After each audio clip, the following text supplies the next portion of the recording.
Predstavte si, že nemáte žiadne končatiny a o vaše fyzické potreby sa musia starať iní 24 hodín denne. Veľa ľudí by v takejto ťažkej situácii nemalo ani chuť žiť. Ale dá sa tak žiť, dokonca hrať futbal, golf, plávať, len treba mať odhodlanie a nádej.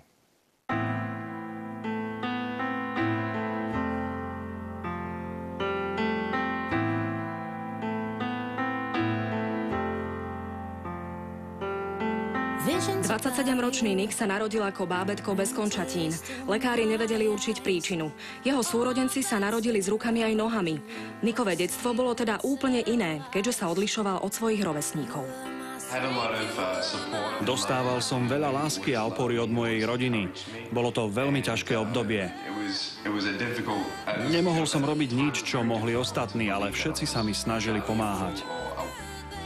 Nick bol prvý študent s postihnutím, ktorého zaradili do normálnej školy. Deti sa mu posmievali a šikanovali ho. Ako 8-ročný sa pokúsil o samovraždu. 3-krát sa ponoril vo vani, aby sa utopil. Pri 3. ponorení si uvedomil, akú bolesť by spôsobil svojim rodičom. Mal som vtedy pocit, že život nemá žiadny zmysel. Dnes verím, že každý má budúcnosť a nádej aj v najhorších podmienkach. Doktori nevedeli, či budem chodiť alebo plávať a ja to dnes robím. Nemyslel som si, že budem cestovať po celom svete a rozdávať ľuďom nádej a lásku. Ale stalo sa to a chcem za to poďakovať. Keď mal Nick 19 rokov, zistil, že chce byť rečníkom a rozdávať nádej. Navštívil už 38 krajín, objalo ho 350 000 ľudí a po celom svete ho pozná 800 miliónov ľudí. Svoj optimizmus a nádej priniesol aj na Slovensko. Môj príbeh mení ľudské osudy. Chcem im dať vieru, ukázať, že život je krásny napriek nepriazni osudu. Je to pre mňa veľká inšpirácia. Keď vidím ľudí plakať, smiať sa a môžem im rozprávať môj príbeh, je to najväčší dar aj pre mňa. Hlavní můj pocit z Nicka Vujčiče je takový, že někteří lidé možná můžou mít pocit, že smysl té akce je přijít se podívat na někoho, kdo je na tom ještě hůř a z toho tedy jako vzít naději. Ale myslím, že to vůbec není to, s čím většina lidí odchází. Mám pocit, že většina lidí odchází s tím, že mají problém mu jeho život nezávidět.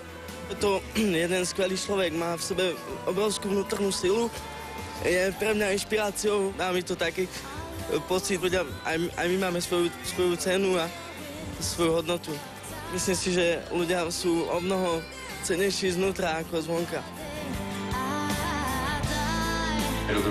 Stretol som chlapca, ktorý vyzeral presne ako ja.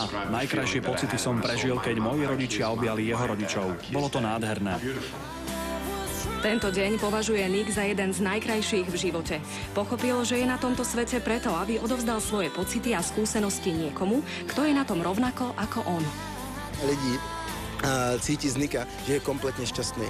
A kdybych měl říct já ten svůj pocit, na který jste se ptala, jestli to mě dojímá, ano, ale na druhou stranu, po pár dnech s Nickem, já nemám pocit, že by s Nickem nebylo cokoliv v pořádku. Já nemám pocit, že je handicapovaný. Já nemám pocit, že jeho život, kromě nějakých technických složitostí, jako je pohyb, že by byl nějakým způsobem ochuzený o cokoliv. On žije plným úžasným životem. Nie, nemenil by som. Ak mi chce dať Boh končatiny, tak fajn. Mám niekoľko topánok v skrini, ak by sa náhodou stal zázrak. Videl som zázraky, keď slepí začali vidieť, hluchí počuť a nechodiaci chodiť. Ak Boh chce, nech mi ich dá. Ak nie, viem, že mi ukazuje moje poslanie na tomto svete. Ak sa pýtate, teraz by som určite nemenil.